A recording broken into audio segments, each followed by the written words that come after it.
الحمد لله رب العالمين والعاقبة للمتقين والصلاة والسلام على سيدنا ومولانا محمد وعلى آله وصحبه أجمعين. أما بعد فأعوذ بالله من الشيطان الرجيم. بسم الله الرحمن الرحيم.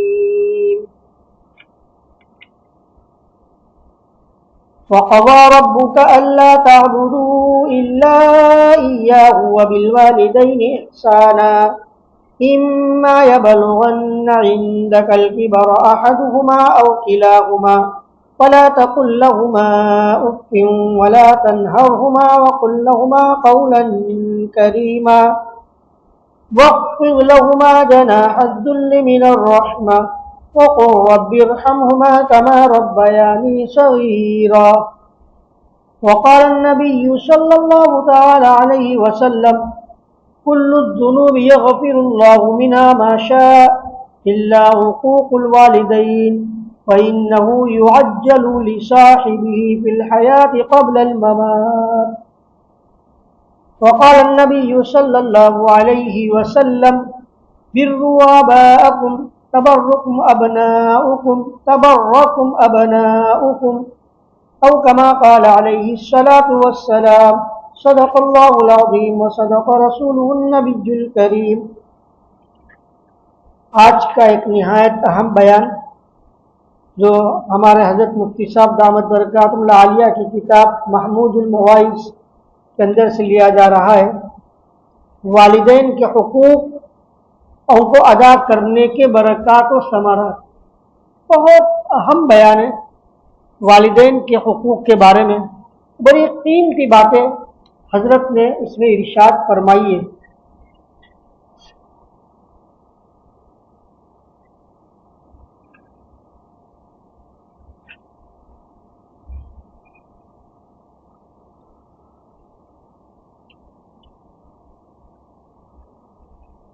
قرآن پاک میں باری تعالیٰ فرماتے ہیں وَقَضَى رَبُّكَ أَلَّا تَعْبُدُوا إِلَّا إِيَّاهُ.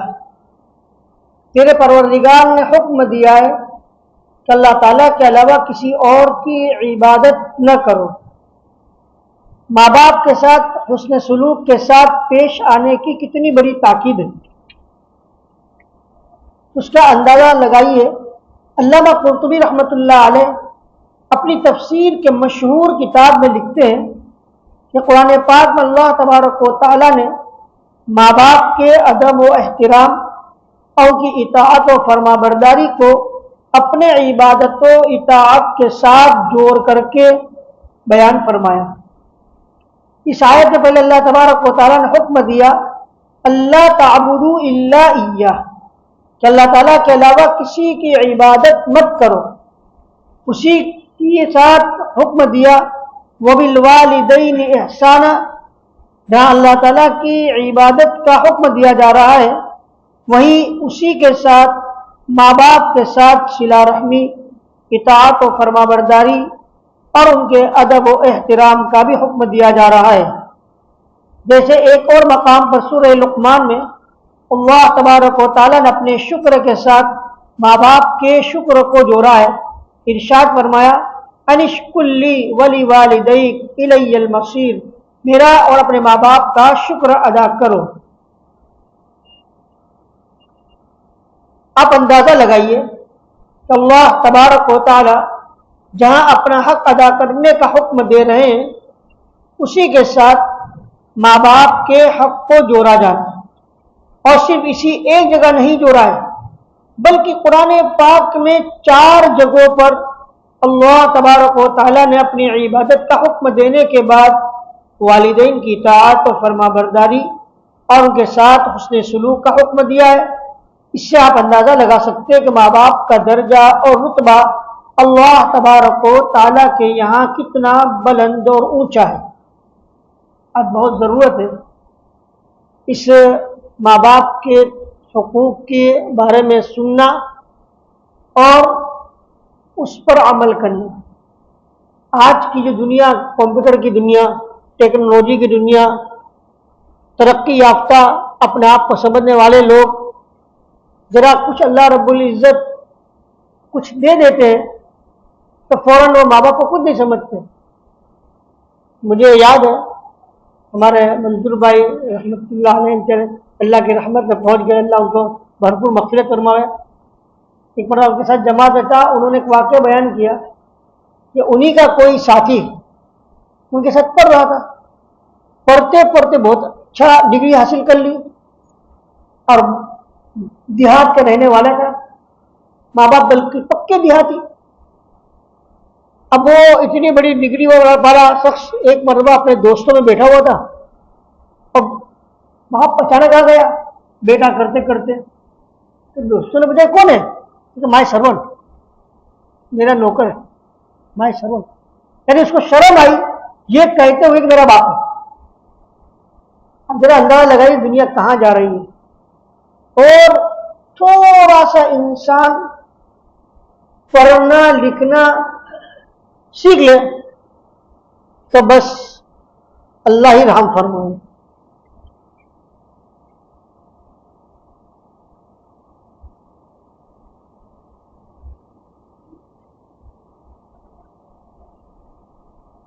اور حدیث شریف میں بھی نبی کریم صلی اللہ علیہ وسلم نے شرک کے ساتھ حقوق الوالدین کو ذکر فرمایا. بخاری شریف کی روایت ہے, نبی کریم صلی اللہ علیہ وسلم نے حضرات صحابہ کرام رضی اللہ تعالیٰ عنہم اجمعین سے پوچھا, الا اخبرکم باکبر الکبائر, بڑے گناہوں میں بھی جو سب سے بڑا گناہ ہے وہ میں تم کو نہ بتلاؤں؟ صحابہ نے عرض کیا یا رسول اللہ کیوں نہیں, اے اللہ کے رسول ضرور بتلائیے. تو نبی کریم صلی اللہ علیہ وسلم نے فرمایا الاشراک باللہ وحقوق الوالدین, اللہ تعالیٰ کے ساتھ کسی کو شریک ٹھہرانا اور ماں باپ کے ساتھ بدسلوکی کرنا اور ان کی نافرمانی کرنا. گویا ماں باپ کے ساتھ بدسلوکی کو حدیث شریف میں شرک کے ساتھ جوڑا ہے. اندازہ لگائیے کتنا بڑا گناہ شرک, جس کے بارے میں فرمایا گیا ان اللہ لا یغفر ان یشرک بہ ویغفر ما دون ذلک لمن یشاء, شرک کے علاوہ اللہ باقی سب گناہوں کو معاف کر دیں گے. اتنے بڑے گناہ کے ساتھ اللہ رب العزت نے ان کو جوڑا. اللہ تعالیٰ فرماتے وبالوالدین احسانا, اور ماں باپ کے ساتھ بھلائی اور احسان کا سلوک کرو. اما یبلغن عندک الکبر احدہما او کلاہما, باری تعالیٰ فرماتے کہ تمہاری موجودگی میں تمہارے سامنے ان میں سے کوئی ایک یا دونوں کے دونوں بڑھاپے کو پہنچ جائے, فلا تقل لہما اف, تو ان کو اف بھی نہ کہو, ہو بھی مت کرنا. اف کا ترجمہ ہماری زبان میں ہو, یا ذرا ہی زور سے ان کے سامنے نہ بولو. حضرت مفتی محمد شفیع صاحب رحمۃ اللہ وغیرہ نے مفسرین نے لکھا ہے کہ اس سے بھی کم درجے کی اگر کوئی چیز ہوتی تو اللہ تعالیٰ اس کو بھی قرآن کریم میں بیان فرماتے. یعنی معمولی سا بھی ایسا لہجہ اختیار نہ کرو کہ ماں باپ کو تکلیف ہو. جہاں کچھ بولے تو نہیں لیکن پیشانی پر بل آ گیا, آنکھ تیرا اونچی ہو گئی, یہ بھی تو نافرمانی کا سبب ہے. کوئی بھی چیز ماں باپ کے کہنے پر کوئی جملہ ایسا نہ ہو جو ماں باپ کی نافرمانی کا سبب بنے. فلا تقل لہما اف کہا, کوئی ماں باپ نے کوئی بات کہی اور آپ نے ان پر ناگواری کا اظہار کرنے کے لیے صرف وہ کہا, کیا کہا, یہ جملہ کیا کہا آپ نے, جور سے کیا کہا, یعنی یہ ایک طرح کا جو ماں باپ کا احترام ہے اس کے کیا ہے خلاف ہے. اس کو بھی کہنے سے کیا فرمایا, منع فرمایا. تو باری تعالیٰ فرماتا ہے کہ یہ بھی مت کہو. ہمارے یہاں مدرسوں میں اصول فقہ کی کتابیں پڑھائی جاتی ہیں. یہ ایک علم و فن ہے جس میں قرآن پاک میں اللہ تعالیٰ کے ارشادات اور احادیث میں نبی کریم صلی اللہ علیہ وسلم کے ارشادات موجود ہیں. ان کی مختلف شکلیں بتلائی جاتی ہیں اور ان میں ایک ہے عبارت النص اور ایک ہے اشارت النص اور ایک ہے دلالت النص اور ایک ہے اقتضاء النص, کہ ایک بات بالکل واضح اور صاف الفاظ میں بیان کی جا رہی ہے, اس میں الفاظ میں جو کہا گیا وہی مراد اور مطلب ہے, اس کو عبارت النص کہتے ہیں. جیسے یہاں الفاظ میں یہ کہا گیا اف مت کہو, صاف واضح لفظ. جب اف کہنے سے منع کیا گیا تو ان کو مارنا، ماں باپ کو پیٹنا، گالیاں دینا، برا بلا کہنا، اس کی ممانعت تو بطریق اولا ثابت ہو جائے گی، اور اس کو کہتے ہیں دلالت النص. یہاں باری تعالیٰ فرماتے فلا تقل لهما اف، بلکہ لکھا کہ اگر ماں باپ کچھ کہیں اور اولاد اس پر اپنی ناگواری کا اظہار کرنے کے لیے اندر کی طرف لمبی سانس کھینچے، بولا کو نہیں، کوئی بات کہی اور آپ کو پسند نہیں آئی، بولا کچھ نہیں، بس تھوڑا لمبی سانس کھینچی، تو کیا فرما رہے؟ منہ بھی نہیں بنایا، منہ بھی نہیں بگاڑا، خالی سانس لمبی کھینچی، اس کی بھی شریعت اجازت نہیں دیتی. تو کون سا گناہ بتایا؟ یہ بھی کبیرہ گناہ ہے، صغیرہ گناہ نہیں. کچھ جواب نہیں دیا، کچھ نہیں بولے، صرف ان کی بات پر اپنی ناگواری کا اظہار لمبی سانس کھینچ کر کیا، یہ بھی گناہ ہے. اور کیسا بڑا گناہ ہے جو بغیر توبہ کے معاف نہیں ہوگا. یاد رکھنا، کیونکہ اس سے ان کے دل کو تکلیف پہنچتی ہے. سمجھ جاتے ماں باپ میری بات ان کو اچھی نہیں لگی، وہ خاموش ہو جائیں گے، دوسری مرتبہ وہ اس بات کا حکم نہیں دیں گے. اس لیے ماں باپ بھی تو ماں باپ ہے، تجربہ کار ہے، ایک لمبی عمر گزاری ہے، انہیں پتہ ہوتا ہے، وہ سمجھتے ہیں کہ میرے بیٹے کو میری بات اچھی لگی کہ نہیں، میں نے انہیں جو حکم دیا وہ ان کو پسند آیا کہ نہیں، اور آپ لمبی سانس کھینچ لی اور آپ نے ناگواری کا اس طرح بھی اظہار کیا، یہ بھی گناہ کبیرہ. چاہے آپ کی بات میں ماں باپ کی نافرمانی ٹپکتی ہو یا ان کو ایذا اور تکلیف ہوتی ہو، اس کو تو مطلقاً حرام قرار دیا ہے. ولا تنہرہما، اور ان کو جھڑکو مت. آج کل کا نوجوان بات میں ماں باپ کو جھڑکتا ہے، بلکہ بہت ساری مرتبہ ذرا اللہ تبارک و تعالیٰ کو دنیاوی علم عطا فرما دیتا ہے، اچھی ڈگری دے دیتا ہے، باپ کوئی مشورہ دیتا ہے، لیکن ابا تم کو سمجھنا پڑے، آپ خاموش رہو، ابا آپ کو سمجھ میں نہ آئے، کیونکہ یہ تو پڑھا لکھا انسان ہے. ذرا ماں باپ تو پڑھے لکھے نہیں ہیں، جاہل ہے، اتنی اعلیٰ ڈگری انہیں نہیں معلوم. آپ کو اللہ نے اعلیٰ ڈگری دے دی ہے، اعلیٰ مرتبہ دے دیا، اعلیٰ مقام دیا ہے، تو آپ کیا کہتے تھے؟ ابا خاموش رہی ہے، اب چپ رہیے، آپ کو سمجھ میں نہ آئے. واہ رے واہ، ذرا بتائیے کتنی بری چیز ہے، خطرناک چیز، یہ بڑی خطرناک چیز ہے.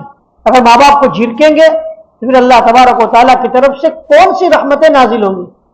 ظاہر ہے کہ جو مصیبتیں آتی ہیں، آزمائشوں کا شکار ہوتے ہیں، اس کی بہت ساری وجوہات میں سے ایک بہت بڑی وجہ یہ بھی ہے کہ ماں باپ کے ساتھ بدسلوکی کی جاتی ہے. ماں باپ کے ساتھ حسن سلوک فرض ہے. وَقُلْ لَهُمَا قَوْلًا كَرِيمًا، تین چیزیں بتائی. وَلَا تَقُلْ لَهُمَا اف مت کہو، وَلَا تَنْهَرْهُمَا، ان کو جھڑکو مت، ان کے سامنے مت بولو. میں کیا کہوں گا جھڑکو کا؟ ان کے سامنے مت بولو. وَقُلْ لَهُمَا قَوْلًا كَرِيمًا، اور تیسری بات، اور ان دونوں کے ساتھ بھلائی اور نرمی کی بات کرو، بہت نرم لہجہ، چاہے آپ کو پسند آئے ان کی بات، چاہے آپ کو ان کی بات پسند نہ آئے، لیکن بہت نرم بات کرو، لہجہ بھی نرم رکھو، کڑک لہجے میں بات مت کرو. کڑک لہجے میں بات کرنا بھی گناہ کبیرہ ہے. یہ ذرا سمجھ لینا، آج کی مجلس کا یہ موضوع ایسی باتیں بیان فرمائی حضرت استاد حضرت ہمارے شیخ حضرت رحمت برکاتہم نے، انسان سوچتے رہ جائے کتنی باریک بات کہ نرم لہجہ رکھو، کڑک لہجے میں بات مت کرو. کڑک لہجے میں بات کرنا گناہ کبیرہ ہے. آپ کا ایک ادنا نوکر جس طرح آپ کے سامنے کانپتے اور لرزتے لہجے میں بات کرتا ہے، کوئی کڑک شیر ہوتا ہے تو لوگ اسے کانپتے ہوتے ہیں، اور اگر کوئی شیر اس کو کچھ کہہ دے تو کتنا ڈرتے جواب دیتا ہے. اس سے بھی زیادہ نرمی کے ساتھ اور نرم لہجے میں اولاد کو چاہیے کہ ماں باپ کو جواب دے. اس طرح ماں باپ کے ساتھ بات چیت مت کرو. آج عام ہو چکا ہے، ذرا دیکھ لیجیے گھروں میں اولاد کس طرح ماں باپ کے ساتھ پیش آتی ہے اور کتنا سخت لہجہ اختیار کرتی ہے بعضی مرتبہ، اور کتنا کڑک بولتی ہے. اولاد بھول جاتی ہے کہ میں اولاد ہوں، اور یہ میرے ماں باپ ہے. آگے آئیں گے ذرا بہت سارے احکامات آئیں گے, سنو گے آپ. وَاخْفِضْ لَهُمَا جَنَاحَ الذُّلِّ مِنَ الرَّحْمَةِ, اور شفقت اور مہربانی کے ساتھ اپنی ذلت کا,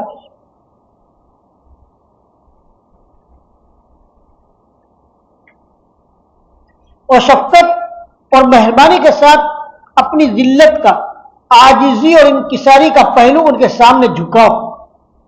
یعنی ان کے سامنے عاجزی سے, انکساری سے, محبت کے ساتھ پیش آؤ, اور ان کے سامنے جھکے جھکے بیٹھو.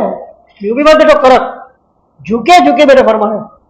جیسے ہمارا نوکر ہمارے سامنے آ کر کے نہیں بیٹھتا, جھک کر کے بیٹھتا ہے, اسی طرح اپنے ماں باپ کے سامنے جھک کر کے بیٹھو. اللہ تعالیٰ سے ان کے لیے دعا بھی کرتے رہو, کیونکہ تم اپنے ماں باپ کا حق تما حق ادا نہیں کر سکتے. ہم کتنا بھی ان کی خدمت کر لیں گے تب بھی ماں باپ کا جو حق اپنی اولاد پر ہے وہ پورا حق ادا کر سکتے نہیں ہیں. اس لیے تمہارا کام یہ بھی ہے, وَقُلْ رَبِّ ارْحَمْهُمَا كَمَا رَبَّيَانِي صَغِيرًا, اللہ سے دعا کرو اے باری تعالیٰ یہ میرے ماں باپ ہیں جنہوں نے بچپن میں مجھے پالا, میری تربیت کی, میری پرورش کی. اے اللہ تو ان کے ساتھ مہربانی کا معاملہ فرما, ان پر شفقت کا معاملہ فرما. گویا خوش اخلاقی اور حسن سلوک کا جیسا معاملہ کرنا چاہیے ہم تو نہیں کر سکتے, بس اے اللہ تجھ سے دعا کرتے ہیں کہ تو ان کے ساتھ رحمت کا معاملہ کرے. ان 3 آیت میں اللہ تعالیٰ نے ماں باپ کے حقوق کی بڑی تاکید فرمائی ہے. قرآن پاک میں اور بھی جگہ والدین کے ساتھ حسن سلوک کی تاکید آئی ہے.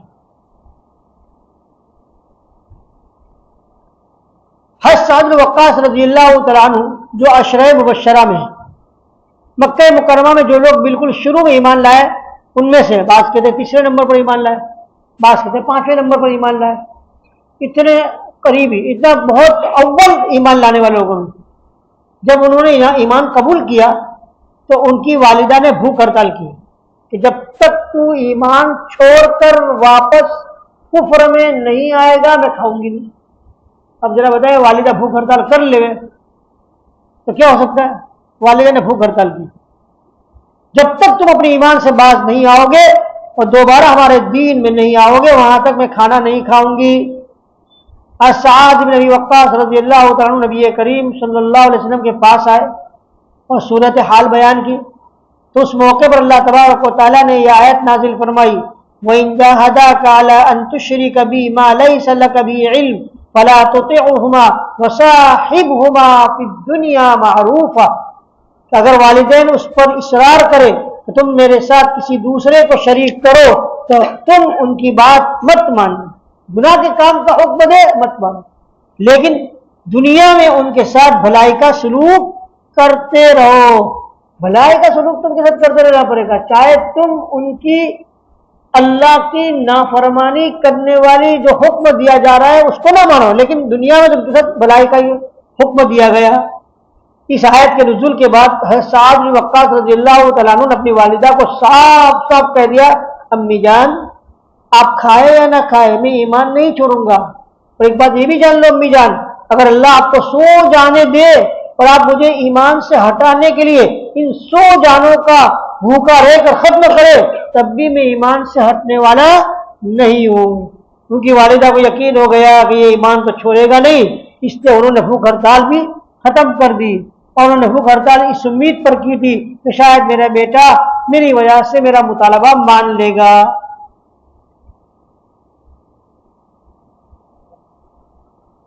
یہ ایک اصولی بات بتلائی, جن لوگوں کی اطاعت و فرما برداری تم پر لازم کی گئی ہے اگر وہ تم کو کسی ایسے کام کا حکم دے جس میں اللہ تعالیٰ کی نافرمانی لازم آتی ہو تو ان کی بات نہیں مانی جائے گی, اطاعت نہیں کی جائے گی. ارے بھائی ہم تو ان کی فرما برداری اس لیے کرتے ہیں کہ ہم کو اللہ تبارک و تعالیٰ نے اس کا حکم دیا ہے. اگر وہی والدین ہمیں اس مہربان اللہ تعالیٰ کی نافرمانی کا حکم کرے تو ان کی بات کیسے مانی جا سکتی ہے؟ ایک بہت ہی زیادہ اہم بات آگے ارشاد فرما رہے جو عام طور پر پیش آتی ہے کہ والدین کا کسی سے اختلاف ہو گیا, قطع تعلق ہو گیا, بات چیت بند ہو گئی, تو والدین بیٹے کو بھی مجبور کر دے، دیکھ اب تجھے تیری پھوپھی کے پاس نہیں جانے کا، میری اس سے بات چیت نہیں ہے، تو اپنی خالہ کے گھر نہیں جا سکتا، اس پر حضرت لکھ رہے ہیں بہت سے ماں باپ ایسے ہوتے ہیں جو خود قطع رحمی کے مرتکب ہوتے ہیں، اپنے بھائیوں کے ساتھ تعلق نہیں، بہنوں کے ساتھ تعلق نہیں، اپنی جہالت کی وجہ سے ان کو معاف کرنے کے لیے تیار نہیں۔ ایسے ماں باپ اپنی اولاد کو بھی مجبور کرتے ہیں کہ تو بھی ان کے ساتھ مت بولیو، تو بھی ان سے بات چیت مت کیجیو، تو بھی ان سے مت ملنا، تو خود قطع رحمی کا کر رہے جو کہ کبیرہ گناہ ہے، جس پر حدیث شریف میں سخت وعید آئی ہے کہ ایسے آدمی پر اللہ کی رحمت نازل نہیں ہوتی، وہ جنت میں نہیں جا سکتا، جہنم میں جائے گا۔ خود تو ایسے خطرناک گناہ کا ارتکاب کر رہے اور اپنی اولاد کو بھی اس کا حکم دے رہے۔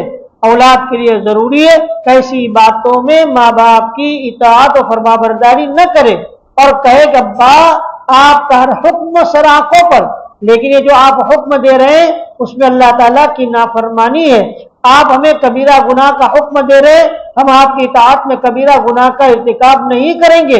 صاف صاف ان کو بتلا دیا جائے اور کہیں کہ ہم آپ سے بھی درخواست کرتے ہیں کہ آپ خود بھی ان چیزوں کا ارتکاب نہ کریں، قطع تعلق نہ کرنے پر چاہے وہ 1000 بددعا دے تو اللہ تعالیٰ سب جانتے ہیں، اللہ تعالیٰ ان کی اس بددعا کو قبول نہیں کریں گے، اس سے گھبرانے کی ضرورت نہیں۔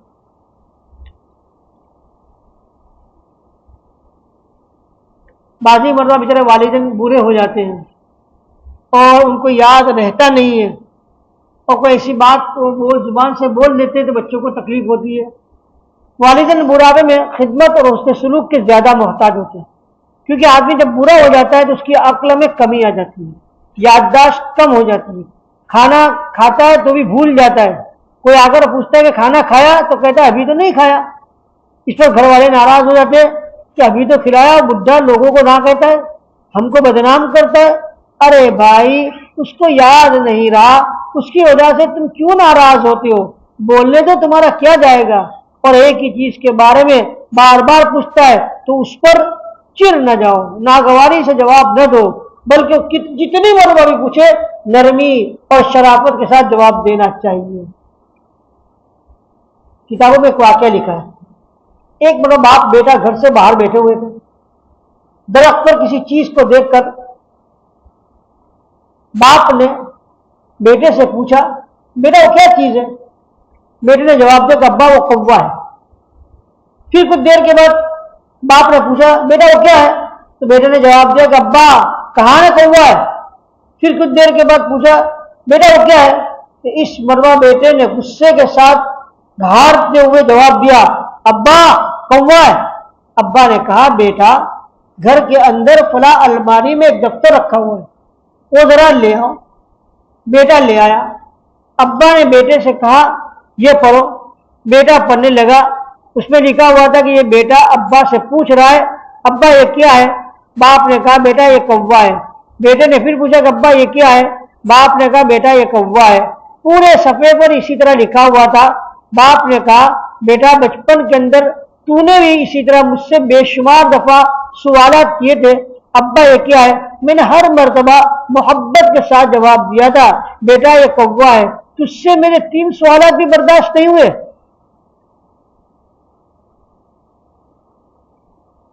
ایک بہت بڑے صحابی حضرت ابو ہریرہ رضی اللہ تعالیٰ عنہ اور ان کی والدہ کا واقعہ بڑا ہی سبق آموز ہے۔ حضرت صحابہ کرام رضوان اللہ تعالیٰ اجمعین کے یہاں والدین کے ساتھ حسن سلوک کا بڑا اہتمام تھا۔ حضرت ابو ہریرہ رضی اللہ تعالیٰ عنہ جو نبی کریم صلی اللہ علیہ وسلم کی احادیث کو سب سے زیادہ روایت کرنے والے 5373 احادیث نقل کی۔ حضرت ابو ہریرہ رضی اللہ تعالیٰ عنہ اپنی والدہ کے بڑے فرما بردار تھے۔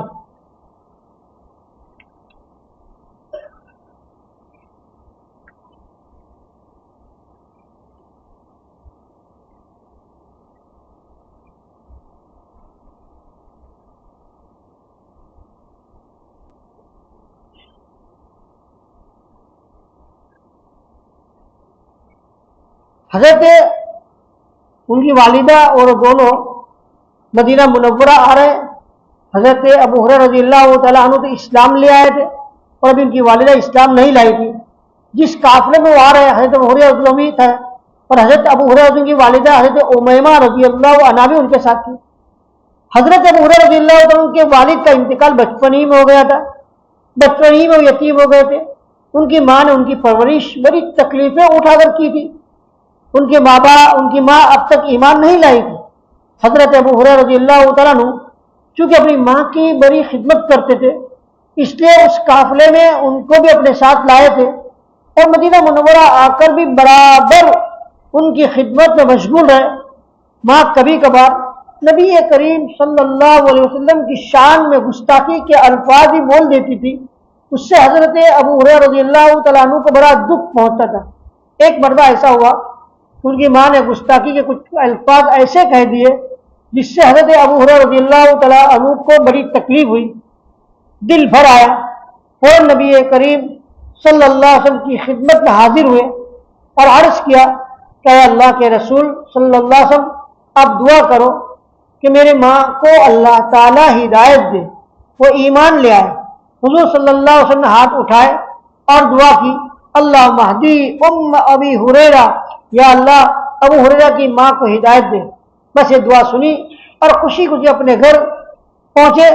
گھر میں ماں اکیلی تھی، دروازہ کھولنا چاہا، ماں نے کہا ابھی رک جاؤ، میں غسل کر رہی ہوں۔ غسل سے فارغ ہوئے، پھر دروازہ کھولا تو حضرت ابو ہریرہ رضی اللہ تعالیٰ عنہ کے سامنے ماں نے کلمہ پڑھ لیا۔ اس طرح نبی کریم صلی اللہ علیہ وسلم کی دعا قبول ہوئی اور وہ ایمان لے آئے۔ حضرت ابو ہریرہ رضی اللہ عنہ اپنی والدہ کی اتنی خدمت کرتے تھے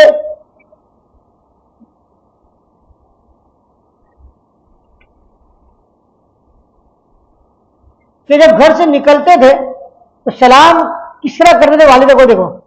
حضرت ابو ہریرہ رضی اللہ عنہ جب گھر سے نکلتے تو سلام کیسے کرتے والدہ کو؟ السلام علیک یا امتا ورحمۃ اللہ وبرکاتہ، اے امی جان آپ پر سلامتی ہو اور اللہ تعالیٰ کی رحمتیں اور برکتیں نازل ہو۔ تو ان کی ماں جواب میں کہتی وعلیک السلام یا بنی ورحمۃ اللہ وبرکاتہ، میرے بیٹے تم پر بھی سلامتی ہو اور اللہ تعالیٰ کی رحمتیں اور برکتیں نازل ہو۔ اس کے بعد حضرت ابو ہریرہ رضی اللہ عنہ دعا دیتے ہوئے کہتے تھے رحمک اللہ کما ربیتنی صغیرا، اے امی جان آپ نے بچپن میں میری پرورش کی، اللہ تعالیٰ آپ پر اپنی رحمت نازل فرمائے۔ تو اس کے جواب میں ان کی والدہ کہتی تھی رحمک اللہ کما بررتنی کبیرا، اے میرے بیٹے بڑے ہو کر تو نے میری جو خدمت کی اللہ تعالیٰ اس کی وجہ سے تم پر رحمت نازل فرمائے۔ جب گھر سے نکلتے تھے اس وقت بھی ماں اور بیٹے کے درمیان یہ دعا اور سلام ہوتا تھا، اور جب گھر واپس آتے تھے اس وقت بھی یہی معمول ہوتا تھا۔ چاہے دن میں 8-10 مرتبہ جانا آنا ہو، کہیں پڑ جاتے تو اس طرح اپنی والدہ کی دعا لے کر جاتے تھے۔ آج محبت کی بات تو دیکھو، اتنے بڑے صحابی، کوئی مدرسے کا پڑھنے والا مولوی ان کی روایت کے بغیر مولوی بن ہی نہیں سکتا، کوئی مقرر، کوئی وائز حدیث پاک کا بیان کرنے والا ان کی حدیث کو بیان کیے بغیر کچھ بیان نہیں کر پاتا۔ اتنے بڑے صحابی اور اپنی والدہ کے ساتھ کتنی نرمی کے ساتھ، کتنی شفقت کے ساتھ، کتنی محبت کے ساتھ پیش آتے، دعا کے الفاظ بتا رہے ہیں، اور ایک دوسرے کے ساتھ کیسا محبت کا معاملہ، اور کیسی محبت، کیسی خدمت۔ ذرا سوچے کہ نبی کریم صلی اللہ علیہ وسلم کے ساتھ حج کرنا کتنا بڑا تھا، لیکن حضرت ابو ہریرہ رضی اللہ تعالیٰ عنہ کو اپنی والدہ کی خدمت کی وجہ سے حجۃ الوداع میں نبی کریم صلی اللہ علیہ وسلم کے ساتھ شرکت کی نوبت نہیں ہوئی۔ والدہ پوری تھی، کوئی تھا نہیں ان کی خدمت کے لیے۔ حجۃ الوداع اللہ کے رسول صلی اللہ علیہ وسلم کے ساتھ حج کو چھوڑ دیا۔ بہت بڑا سبق ہے اس میں۔ ماں گھر میں اکیلی پڑی ہو، بوڑھی ہو، ہماری خدمت کے محتاج ہو تو ہم اللہ کے راستے میں نہیں نکل سکتے۔ انہوں نے حجۃ الوداع چھوڑا ہے، اللہ کا راستہ نہیں، حجۃ الوداع نبی کریم صلی اللہ علیہ وسلم کے ساتھ حج کرنے کو۔ آج ہم لوگ ماں پڑی ہے، کچھ بھی نہیں ہو، نکل پڑتے نہیں، کہیں نہیں جا سکتے ماں کی خدمت کو چھوڑ کر۔ پہلے ماں کی خدمت ہے، اور انہوں نے دیکھو اللہ کے رسول صلی اللہ علیہ وسلم کے ساتھ حج کو چھوڑ دیا. کیوں؟ بہت زیادہ بوڑھی ہو گئی تھی، اس لیے خدمت کی زیادہ ضرورت تھی. اسی لیے جو اہل علم ہے وہ جانتے کہ حجۃ الوداع کے سلسلے میں حضرت ابو ہریرہ رضی اللہ تعالیٰ عنہ کی کوئی روایت آپ کو پورے ذخیرے حدیث میں نہیں ملے گی، اس لیے کہ اپنی والدہ کی وجہ سے وہ شرکت نہیں کر سکے. یہ ہے ابو ہریرہ رضی اللہ تعالیٰ عنہ کہ جو اپنی ماں کی اطاعت و فرما برداری اس بے مثال انداز میں کرتے تھے. حضرت اویس قرنی رحمۃ اللہ علیہ کو جو مقام و مرتبہ ملا، کیوں ملا؟ نبی کریم صلی اللہ علیہ وسلم موجود، انہوں نے صحابیت کا درجہ چھوڑ دیا صرف ماں کی خدمت کی وجہ سے. کہ اگر ماں کی خدمت کو چھوڑ کر حضور پاک علیہ السلام کی خدمت میں آ جاتے اور آپ سے ملاقات کر لیتے تو صحابی کا درجہ ملتا. کتنا اونچا درجہ! لیکن صحابی کا درجہ کیوں چھوڑ دیا؟ صرف ماں کی خدمت کی بنیاد. اسی لیے تو کتنا بڑا مقام ملا. اے عمر، جب تمہیں ویسے کرنی ملے تو اپنے لیے کیا کرانا؟ دعا کرانا. عمر فاروق کو کہا جا رہا ہے، اور کون کہہ رہا ہے؟ حضرت نبی کریم صلی اللہ علیہ وسلم. اتنا بڑا مقام، اتنا بڑا درجہ اس پر ملا حضرت اویس قرنی رحمۃ اللہ علیہ کو اپنی والدہ کی خدمت میں. یہ ہے حضرت ابو ہریرہ رضی اللہ تعالیٰ عنہ جو اپنی ماں کی اطاعت اور فرما برداری اس بے مثال انداز میں کرتے تھے. ہمارے اکابر و اسلاف کے یہاں اپنی والدین کی خدمت گزاری اور اطاعت شرعی کا بڑا اہتمام ہوتا تھا. بڑے بڑے ائمہ مجتہدین اور ائمہ حدیث اس کا بڑا اہتمام کرتے تھے. حضرت محمد بن منکدر رحمۃ اللہ علیہ بہت بڑے محدث ہیں.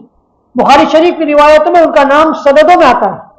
وہ لیٹ جاتے تھے اور زمین پر اپنا گال رکھ دیتے تھے اور اپنی والدہ سے کہتے تھے، امی جان اٹھو اور میرے اس دوسرے گال پر اپنا پاؤں رکھو. میرے اس دوسرے گال پر کیا رکھو؟ اپنا پاؤں رکھو. اور خود کہتے ہیں، بات عمر اخاو یصلی وبت اغمز رجلی امی وما احب ان لیلتی بلیلتہ، کہ میں نے رات میں اپنی والدہ کے پیر دبائے اور میرا بھائی عمر پوری رات اللہ تعالیٰ کی عبادت میں نفلیں پڑھتے رہے، مشغول رہا نفلوں میں.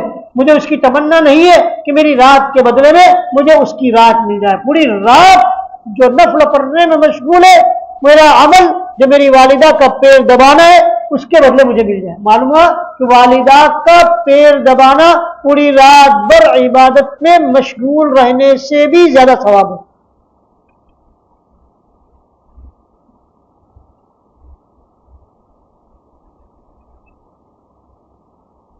بہت عجیب واقعہ. حضرت علی رضی اللہ عنہ جن کو امام زین العابدین کے نام سے جانا جاتا ہے، یہ حضرت حسین رضی اللہ تعالیٰ عنہ کے صاحبزادے دسترخوان بچھا کر والدہ کو کھانا کھلاتے تھے. خود ان کے ساتھ نہیں کھاتے تھے. والدہ جب کھانے سے فارغ ہو جاتی تو اس کے بعد کھاتے تھے. کسی نے عرض کیا کہ حضرت اب ان کے ساتھ کیوں نہیں کھاتے؟ تو جواب میں فرماتے، میں اس لیے والدہ کے ساتھ کھانا نہیں کھاتا کہ اگر کبھی میں لقمہ لینے کے لیے ہاتھ بڑھاؤں اور میرے ہاتھ اٹھانے سے پہلے اس لقمے پر میری ماں کی نظر پڑ گئی اور وہ لینا چاہتی ہے لیکن میرا ہاتھ ان کے ہاتھ سے آگے بڑھ گیا اور اس کی وجہ سے میں کہیں اپنی ماں کا نافرمان نہ دکھا دوں، اس لیے میں ماں کے ساتھ کھانا نہیں کھاتا ہوں. پہلے ان کو کھلا دوں گا اور اس کے بعد ہی میں کھانا کھاتا ہوں.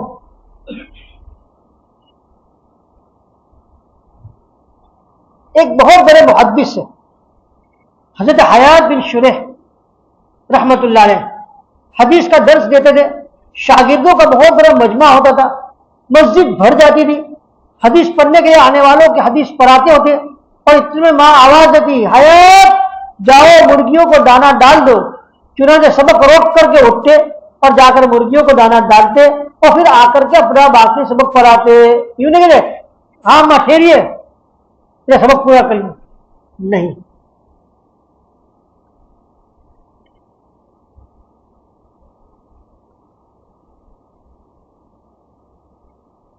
امام محمد بن سیرین رحمۃ اللہ علیہ بہت زبردست تابعی، دو تابعی بڑے مشہور. امام سیرین، حضرت حسن بصری، دونوں بصرہ کے رہنے والے.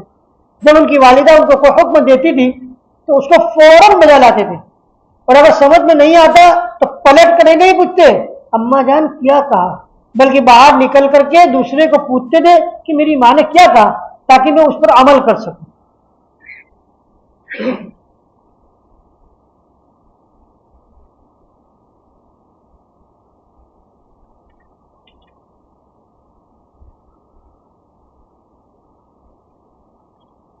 ماں باپ بوڑھے ہو جاتے ہیں تو اولاد اس کی خدمت کرتی ہے، لیکن اس کے دل میں جذبہ نہیں ہوتا کہ میں اپنی زندگی ماں باپ کے لیے قربان کر دوں، اور وہ دل ہی دل میں دعا کرتا ہے کہ یا اللہ عافیت کے ساتھ ماں باپ کو اٹھا لے۔ اس کے برعکس ماں باپ بچے کے لیے اپنا سب کچھ قربان کرنے کے لیے تیار ہوتی ہے۔ اگر بچہ بیمار ہو جائے تو اس کے لیے بھی تیار ہوتی ہے کہ ہماری زندگی لے کر بھی اس کو تندرستی اور صحت مل جائے۔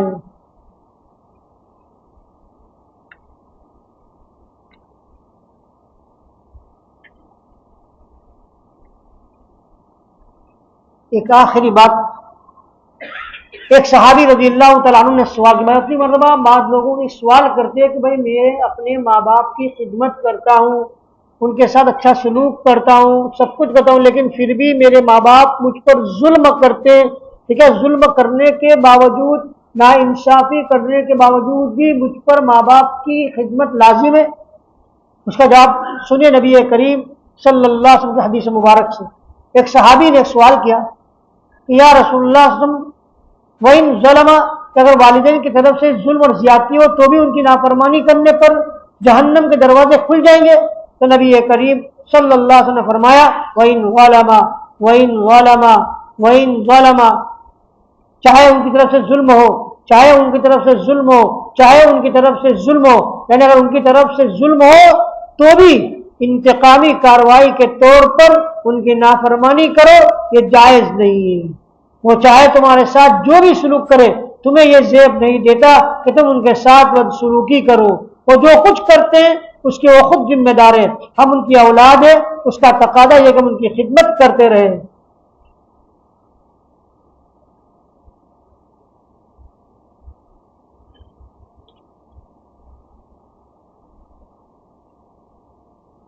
قدرت کا ایک قانون ہے، اور یاد رکھیے قدرت اپنا قانون جاری کرنے کے لیے کسی کی رعایت نہیں کرتی، کسے باشد کوئی بڑے سے بڑا ہو، قدرت اپنا یہ قانون جاری کر کے رہے گی۔ ماں باپ کے ساتھ اچھا سلوک کیا ہے تو اس کے نتیجے میں آپ کو دنیا میں اچھا پھل ملے گا، اچھا نصیبہ ملے گا، اور اگر ماں باپ کی نافرمانی کی ہے تو ان کی ایذا پہنچائیے تو اس کے برے نتائج بھی بھگتنے پڑیں گے۔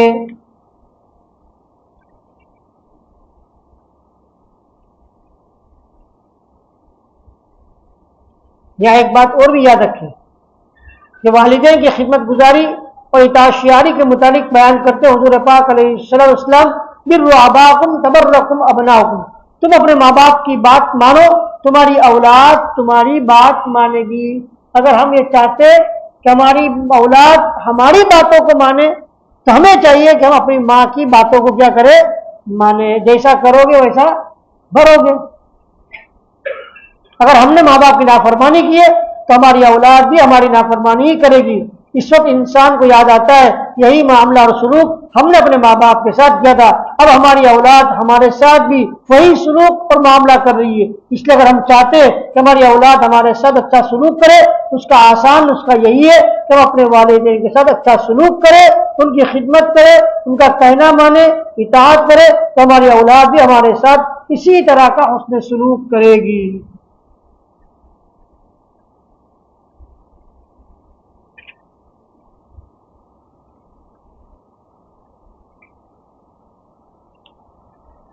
آخر میں ایک واقعہ بیان کر دوں جو ماں باپ کی نافرمانی پر بہت عبرتناک واقعہ ہے۔ 24 حج اور ایک نافرمانی، صرف ایک نافرمانی کی بنیاد پر 24 حج لگاتار کرتا رہا اور اللہ کی طرف سے اس کا حج قبول نہیں ہوتا تھا۔ حضرت مالک ابن دینار رحمۃ اللہ علیہ فرماتے ہیں کہ میں نے زندگی میں 60 حج کیے۔ ایک حج کے موقع پر میں نے مکہ مکرمہ میں غیر معمولی رش دیکھا، بہت زیادہ بھیڑ، جہاں لاکھوں کا عظیم الشان اجتماع تھا۔ لاکھوں کے اس مجمع کو دیکھ کر میرے دل میں اچانک یہ خیال آیا اور میں نے دل ہی دل میں التجا کی کہ اللہ، اتنے لوگ تیرے گھر آئے ہیں، کیا تو نے ان سب کا حج قبول فرما لیا ہے یا نہیں؟ فرماتے کہ میں اسی سوچ میں تھا کہ سو گیا، آنکھ لگ گئی، تو رات کو خواب میں ایک غیبی آواز سنی. کوئی کہنے والا کہہ رہا تھا مالک اللہ نے سب کا حج قبول فرما لیا ہے سوائے بلخ کے رہنے والے ایک شخص جس کا نام محمد بن ہارون بلخی ہے، اس کا حج قبول نہیں ہوا. حضرت مالک بن دینار رحمۃ اللہ علیہ فرماتے ہیں اس زمانے میں عرفات و مینا میں شہروں اور ملکوں کے لحاظ سے الگ الگ خیمے لگتے تھے، جیسے آج بھی مختلف ممالک کے حجاج کے لیے الگ الگ خیمے اور جھنڈے ہوتے. صبح ہوتے ہی میں نے اس شخص کی تلاش شروع کر دی. میں نے بلخ کے خیموں کی طرف گیا اور وہاں موجود لوگوں سے محمد بن ہارون کے بارے میں دریافت کیا. لوگوں نے جیسے اس کا نام سنا اس کی تعریفوں کے پل باندھ دیے اور کہنے لگے وہ تو نہایت نیک اور عابد شخص ہے، وہ قائم الليل نے راتوں کو جاگ کر عبادت کرنے والا، صائم الدہر ہمیشہ روزہ رکھنے والا ہے. اگر آپ اسے دیکھنا چاہے وہ سامنے پہاڑ کی اوٹ میں تنہا بیٹھا یاد الہی میں مصروف ہوگا، وہ لوگوں سے الگ تھلگ ہی رہتا ہے. فرماتے کہ میں لوگوں کی یہ باتیں سن کر حیران رہ گیا. خواب میں مجھے کیا دکھایا گیا کہ اس کی حج قبول نہیں ہوئی اور یہ لوگ اس کی کیسی تعریفیں کر رہے ہیں. تو میں اور تجسس اور حیرت کے عالم میں پہاڑ کے پیچھے گیا تو دیکھا ایک شخص مسلح پر بیٹھا ہے، کثرت عبادت اور زہد و تقویٰ کے آثار اس کے چہرے پر اور چہرے وجود سے ظاہر ہوتے، مگر اس کا ایک بازو کٹا ہوا تھا. جب اس شخص نے اپنی 2 رکعتیں مکمل کر کے سلام پھیرا، سلام پھیرتے ہی میں نے آگے بڑھ کر سلام کیا، السلام علیکم. تو اس نے جواب دیا وعلیکم السلام، کیا آپ مالک میں دینار ہو؟ تو میں تو دنگ رہ گیا. ابھی میری ملاقات نہیں، پہلی مرتبہ میری ملاقات اور پہلی مرتبہ ملاقات میں نام لے لیا. دل میں سوچا کہ شخصی بصیرت اور فراست کتنی تیز ہے کہ اس نے مجھے دیکھتے ہی پہچان لیا. پھر اس نے ایک سرد اور ٹھنڈی سانس بھری اور انتہائی رنجیدہ آواز میں کہنے لگا اے مالک یقیناً آپ کو رات خواب میں یہی بتایا گیا ہوگا کہ میرا حج قبول نہیں ہوا. فرماتے یہ سن کر مجھ پر جیسے بجلی گر پڑی. میں نے حیرت سے پوچھا بھائی لوگ تو تیری نیکی اور تقویٰ کی اتنی تعریفیں کر رہے ہیں اور تیری اپنی بصیرت کا یہ عالم ہے، پھر یہ ماجرا کیا ہے؟ اس نے طرف پر کہا آپ مجھ سے یہ نہ پوچھے تو بہتر ہے. یہ کہہ کر اسے زار و قطع رونا شروع کر دیا اور دیر تک روتا رہا. میں نے اصرار کرتے ہوئے کہا نہیں بھائی مجھے بتاؤ تو صحیح. اس نے روتے ہوئے کہا آپ سنیں گے تو مجھ سے ناراض ہو جائیں گے. میں نے تسلی دی میں ناراض نہیں ہوں، میں ناراض نہیں ہوں گا، تم اپنا قصہ بیان کرو. وہ شخص کہنے لگا حضور یہ میرا 24واں حج ہے، 24 سال سے میں مسلسل حج کر رہا ہوں. ہر سال اللہ کا کوئی نہ کوئی ولی سچا خواب دیکھ کر میرے پاس آتا ہے اور یہی کہتا ہے کہ جا چلا جا تیرا کوئی حج قبول نہیں ہوا. میں نے پوچھا آخر تم سے ایسا کون سا گناہ سرزد ہوا ہے؟ وہ بولا میں اپنی ماں کا نافرمان ہوں، گنہگار ہوں. میں اپنی ماں کا انتقال ہو گئے اور وہ کیا کہہ رہے ہیں میں اپنی ماں کا نافرمان ہوں، گنہگار ہوں. واقعہ یہ کہ اللہ نے مجھے بڑی دولت زمینیں اور مال و اسباب دیا تھا لیکن میں عیاش اور بدرا ہو گیا، گمراہ ہو گیا. ایک مرتبہ رمضان مبارک کا مہینہ تھا، عصر کے بعد میری بوڑھی ماں افطاری کی تیاری میں مصروف تھی. میں گھر داخل ہوا شراب کے نشے میں بالکل مست. میں نے بدتمیزی سے کہا اماں مجھے روٹی دے. میری ماں نے مجھے اس حالت میں دیکھا تو طرف پر کہنے لگی ارے ظالم کچھ تو شرم کر، کچھ تو حیا کر، تو نے خود تو روزہ نہیں رکھا، کم از کم روزے داروں کا ہی احترام کر لے. یہاں یہ جو روایت قصہ بیان کرنے والے وہ قصہ بیان کرنے کہتے ہیں کہ کتنا بدنصیب ہو بیٹا جس کا باپ اس سے بات کرتے ہوئے ڈرتا ہو کہ نہ جانے یہ آگے سے کیا بدتمیزی کرے گا. کتنا مظلوم ہے ماں جو اپنے ہی بیٹے سے بات کرتے ہوئے سہم جائے کہ نہ جانے کس لہجے میں جواب دے گا. وہ اولاد خسارے میں جس سے اس کے برے ماں باپ کھل کر بات بھی نہ کر سکے. بہت سے تھے باپ بیٹے سے ڈرتے ہوتے کبھی میں کچھ کہہ دوں گی کچھ کہہ دوں گا معلوم نہیں وہ کیا جواب دے گا کیونکہ بیٹا کماتا ہوتا ہے. ماں باپ برے ہو گئے ہوتے بیچارے کچھ کہتے ہوئے ڈرتے. کیا فرما رہے وہ کتنا بدنصیب ہو بیٹا کہ جس کا باپ اس سے بات کرتے ہوئے ڈرتا ہو. نہ جانے آگے سے کیا بدتمیزی کرے گا، اور کتنی مظلوم ہے ماں جو اپنے ہی بیٹے سے بات کرتے ہوئے سمجھ جائے کہ نہ جانے کس لہجے میں جواب دے گا، وہ اولاد خسارے میں جس سے اس کے برے ماں باپ کھل کر بات بھی نہ کر سکے۔ محمد بن ہارون نے اپنی بات جاری رکھتے ہوئے کہا، جب میری ماں نے مجھے شرم دلائی تو نشے کے خمار اور غصے میں مغلوب ہو کر میں نے اپنی سگی ماں کو زوردار تھپڑ مار دیا۔ میری ضعیف ماں اپنا توازن برقرار نہ رکھ سکی اور پیچھے جلتے ہوئے تندور میں جا گری۔ یہ دیکھ کر محلے کے لوگوں نے دوڑ کر مجھے کمرے میں بند کر دیا۔ میں ساری رات نشے کی حالت میں وہیں پڑا رہا، باہر لوگوں کا شور سنتا رہا۔ صبح جب میری آنکھ کھلی تو میں نے دیکھا کہ میری بیوی اپنا سامان باندھ رہی ہے۔ میں نے پوچھا، تم کہاں جا رہی ہو؟ اس نے نفرت سے میری طرف دیکھا اور کہا، جو اپنی سگی ماں کا نہ ہو سکا تو میرا خاک وفادار ہوگا۔ میں نے گھبرا کر پوچھا، میری ماں کہاں ہے؟ وہ رو کر کہنے لگی، رات ہی لوگوں نے اس کا جنازہ پڑھا کر انہیں دفن کر دیا۔ میں تڑپ اٹھا اور کہا، تم لوگوں نے مجھے کیوں نہیں جگایا، مجھے کیوں نہیں بتایا؟ بیوی نے جواب دیا، تیری مرتی ہوئی ماں یہ وصیت کر گئی تھی کہ میرے اس ظالم بیٹے کو میرا آخری منہ نہ دیکھنے دینا اور اسے میرے جنازے کے قریب بھی نہ آنے دینا۔ حضرت مالک بن دینار رحمۃ اللہ علیہ فرماتے ہیں کہ جب میں نے اس کے منہ سے یہ ہولناک واقعہ سنا تو غیرت ایمانی میں آ کر میں نے بھی اس کے منہ پر ایک تھپڑ مارا اور کہا، تو واقعی سلوک کے قابل ہے، تو نے اپنی ماں کے ساتھ اتنی بڑی درندگی کی۔ وہ شخص مزید رویا اور التجا کرنے لگا، حضور میرے حق میں دعا فرمائیے، میرا مالک مجھ سے راضی ہو جائے۔ جب مجھے ماں کے انتقال کی خبر ملی اور نشہ اترا تو میں نے اسی وقت کلہاڑی اٹھائی اور اپنا وہ دایاں ہاتھ کاٹ ڈالا جس سے میں نے ماں پر وار کیا تھا، اپنا ہاتھ کاٹ دیا جس سے میں نے اپنی ماں پر وار کیا تھا۔ میں نے اپنی تمام جائیداد اللہ کی راہ میں خیرات کر دی۔ آج 24 سال ہو گئے، میں سارا دن روزہ رکھتا ہوں، ساری رات رو رو کر نمازیں پڑھتا ہوں، ہر سال حج کرتا ہوں، مگر ہر بار یہی جواب ملتا ہے کہ تیرا کوئی عمل قبول نہیں۔ حضور دعا کیجئے کہ میرا رب مجھ سے راضی ہو جائے۔ حضرت مالک بن دینار رحمۃ اللہ علیہ فرماتے کہ میں غصے اور افسوس میں وہاں سے چلا آیا اور کہا، تجھ جیسے ظالم سے اللہ کیسے راضی ہو سکتا ہے؟ مگر اللہ بھی تو اتنا رحیم ہے، اللہ بھی تو اتنا کریم ہے۔ حضرت مالک بن دینار رحمۃ اللہ علیہ فرماتے کہ سراج جب میں مکہ میں سویا تو خواب میں مجھے کائنات کے سرور نبی کریم صلی اللہ علیہ وسلم کا دیدار نصیب ہوا۔ آپ صلی اللہ علیہ وسلم نے مجھ سے عتاب آمیز غصے کے انداز میں اور محبت کے لہجے میں فرمایا، مالک تو اس بندے کو مایوس کیوں کرا ہے؟ اللہ تبارک و تعالیٰ کا بڑا غفور رحیم ہے، مہربان ہے۔ دیکھیے تو صحیح میرا اللہ بھی کتنا مہربان ہے۔ میں نے ادب سے عرض کیا، یا رسول اللہ صلی اللہ علیہ وسلم، وہ اپنی ماں کا قاتل اور سخت نافرمان ہے، اسے معافی کیسے مل سکتی ہے؟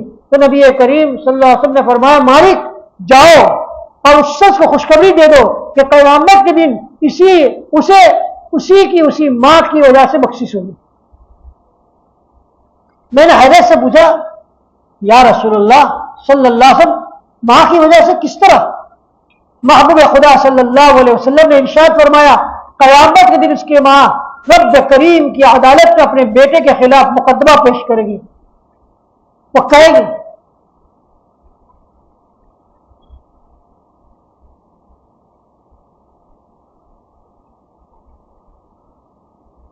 کہے گی، اے میرے پروردگار، میں نے 9 ماہ اسے اپنے پیٹ میں رکھا، درد زہ سہ کر اسے جنا، اپنے جگر کا خون پلا کر اسے پالا، لیکن اس نے مجھے زندہ تندور میں جلا کر مار ڈالا۔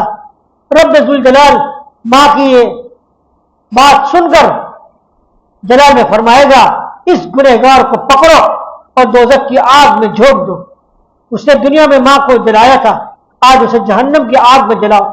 نبی پاک صلی اللہ علیہ وسلم نے فرمایا، جب فرشتے محمد بن ہارون کو پکڑ کر جہنم کی طرف گھسیٹ رہے ہوں گے تو وہ مڑ کر حسرت سے اپنی ماں کی طرف دیکھے گا۔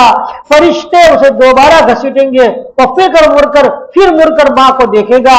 جب تیسری بار اسے گھسیٹا جائے گا تو تڑپ کر پکارے گا، اماں اماں دیکھ، یہ مجھے آگ میں جلانے لے جا رہے، اماں یہ مجھے جہنم میں پھینکنے لے جا رہے۔ میرے حبیب صلی اللہ علیہ وسلم نے فرمایا، اپنے بیٹے کی یا پکار سن کر وہ دنیا میں جل کر مرنے والی ماں تڑپ اٹھیں گی۔ ماں تو ماں ہے، وہ دنیا میں جل کر مرنے والی ماں تڑپ اٹھیں گی اور ممتا کے جوش میں الہی کی بارگاہ میں التجا کرے گی، یا اللہ یہ میرا ہی تو بچہ ہے، میں نے اسے معاف کیا، تو بھی اسے معاف فرما دے، اے میرے اللہ میں نے اپنا حق بخشا، تو بھی اسے بخش دے۔ چنانچہ ماں کی سفارش پر اللہ تعالیٰ اس کی مغفرت فرما دے گا۔ سبحان اللہ، ماں باپ کی محبت جیسی بے غرض و بے لوث محبت کائنات میں کسی انسان کی نہیں ہو سکتی۔ ماں باپ کی محبت جیسی بے غرض اور بے لوث محبت کائنات میں کسی انسان کی نہیں ہو سکتی۔ ماں دنیا میں بھی تڑپتی ہے اور آخرت میں بھی اس کا دل اولاد کے لیے پگھل جاتا ہے۔ ہمیں کیا کرنا چاہیے؟ اپنی والدین کی زندگی میں ان کی قدر کرے، ان کے سامنے اف تک نہ کرے، ان کی خدمت کو اپنی سعادت سمجھے۔ یاد رکھیے اگر یہ صاحبان سر سے اٹھ گیا تو پھر دنیا کی کوئی دولت اس کا متبادل اور اس کے برابر نہیں بن سکتی۔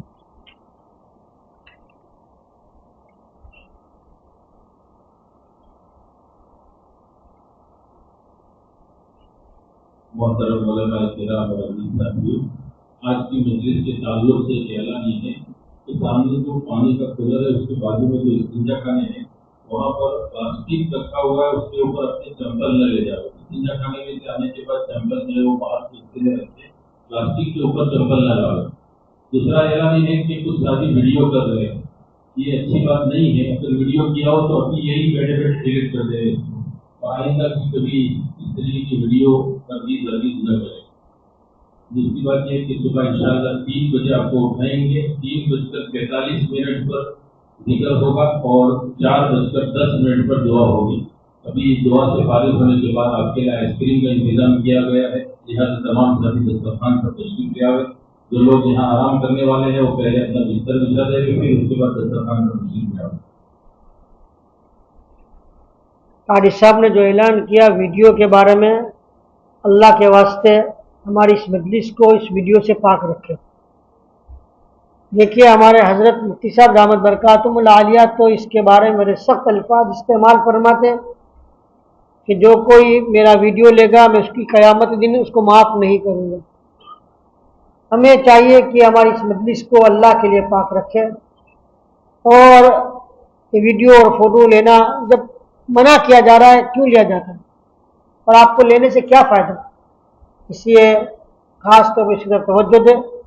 دوسری بات یہ ہے کہ آئندہ کل اتوار کا دن ہے، جو لوگ چھٹی ہے جس کو اور کل کچھ کام کاج نہیں ہے، صبح اس کو آرام کا وقت ملنے والا ہے، تو اسے چاہیے کہ ایک رات یہاں مسجد میں آنے کا موقع ملا ہے تو اس کو وصول کر لے، نمازیں پڑھے، ذکر کرے، دعا کرے۔ ایک رات ملی ہے، کل صبح آرام ملنے ہی والا ہے انشاءاللہ۔